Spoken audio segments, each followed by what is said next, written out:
നമസ്കാരം. മലയാളി വാർത്തയിലേക്ക് സ്വാഗതം. എണ്ണ ഉൽപാദനം വെട്ടിക്കുറയ്ക്കാൻ തീരുമാനിച്ചതിന് പിന്നാലെ സൗദി അറേബ്യയുടെ മറ്റൊരു നീക്കം. ഏഷ്യയിലേക്കുള്ള കയറ്റുമതി കുറയ്ക്കാനാണ് പദ്ധതി. സൗദിയുടെ എണ്ണ കൂടുതൽ വാങ്ങുന്നത് ഏഷ്യൻ രാജ്യങ്ങളായ ചൈനയും ഇന്ത്യയുമാണ്. ഈ രാജ്യങ്ങളിലേക്കുള്ള അറബ് ഹെവി ക്രൂഡാണ് കുറയ്ക്കാൻ തീരുമാനിച്ചിരിക്കുന്നതെന്ന് റോയിട്ടേഴ്സ് റിപ്പോർട്ട് വ്യക്തമാക്കുന്നു. എണ്ണവില കുറയുന്നതിൽ സൗദി അറേബ്യ അതൃപ്തിയിലാണ്. വില ഉയർത്തുക എന്ന ലക്ഷ്യത്തോടെയാണ് ഉൽപാദനം വെട്ടിക്കുറയ്ക്കാൻ സൗദി തീരുമാനിച്ചത്. കഴിഞ്ഞ വർഷം ജൂണിൽ ആരംഭിച്ച വെട്ടിക്കുറയ്ക്കൽ ഈ വർഷം ജൂൺ വരെ തുടരാനാണ് ഏറ്റവും ഒടുവിലത്തെ തീരുമാനം. വിപണിയിൽ ലഭ്യത കുറയുമ്പോൾ വില കൂടുമെന്നാണ് സൗദി പ്രതീക്ഷിക്കുന്നത്. എന്നാൽ മറ്റു ചില കാര്യങ്ങൾ സംഭവിക്കുന്നു.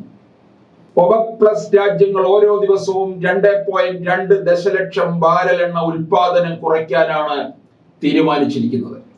ഏറ്റവും കൂടുതൽ കുറയ്ക്കുക സൗദി അറേബ്യയാണ്. ഈ തീരുമാനത്തിന് പിന്നാലെയാണ് ഏപ്രിൽ മാസത്തിൽ ഏഷ്യയിലേക്കുള്ള വിതരണം കുറയ്ക്കുന്നത്.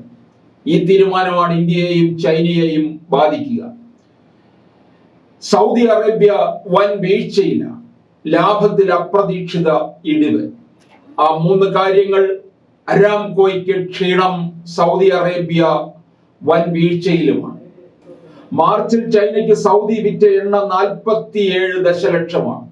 എന്നാൽ കൂടുതൽ എണ്ണ ഏപ്രിൽ നൽകണം എന്ന് ചൈനീസ് എണ്ണ കമ്പനികൾ ആവശ്യപ്പെട്ടിരുന്നു. ഇക്കാര്യം സൗദി പരിഗണിച്ചില്ല. 47.5 ദശലക്ഷം ബാരലാകും ഏപ്രിലിൽ നൽകുക എന്നാണ് റിപ്പോർട്ടിലുള്ളത്. അറബ് മീഡിയം ക്രൂഡും അറബ് ഹെവി ക്രൂഡും കൂടുതൽ വേണമെന്ന് ചൈന ആവശ്യപ്പെട്ടിരുന്നു. അതേസമയം ഇന്ത്യയിൽ നിന്നുള്ള പല എണ്ണ കമ്പനികളും കൂടുതൽ എണ്ണ സൗദിയോട് ആവശ്യപ്പെട്ടിരുന്നു. എങ്കിലും ഒരു കമ്പനിക്ക് മാത്രമാണ് അനുവദിച്ചിരിക്കുന്നത് എന്ന് റിപ്പോർട്ടിൽ പറയുന്നു. എന്നാൽ എത്രത്തോളം ഹെവി ക്രൂഡ് ഓയിലാണ് സൗദി കുറയ്ക്കാൻ തീരുമാനിച്ചത് എന്ന് വ്യക്തമല്ല. സംഭരണശാലകളുടെ അറ്റകുറ്റപ്പണി കാരണമാണ് ഏഷ്യയിലേക്കുള്ള കയറ്റുമതി കുറയ്ക്കുന്നതെന്നാണ് വിവരം.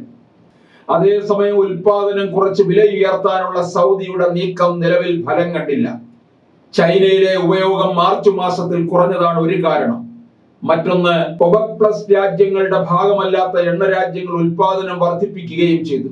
അമേരിക്കയുടെ പങ്കാണ് ഇതിൽ കൂടുതലുള്ളത്. വില കൂട്ടാനുള്ള തന്ത്രങ്ങൾ പാലിക്കാത്തതിനാൽ പുതിയ പദ്ധതി സൗദി നടപ്പാക്കിയേക്കുമെന്നാണ് നിഗമനം.